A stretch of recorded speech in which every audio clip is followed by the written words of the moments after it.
Kemcho Gujarat, this is Ujjwal Singh, CTO at TSi Power.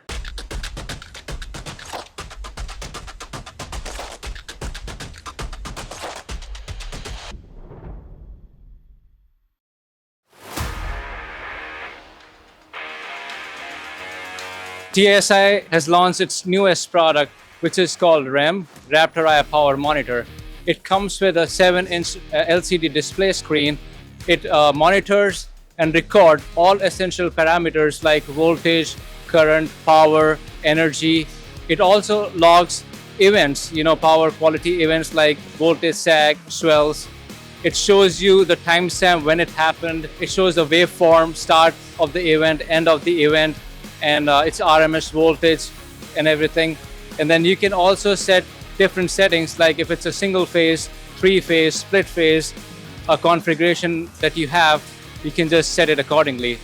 It doesn't require any software updates. It comes with the power quality report generator.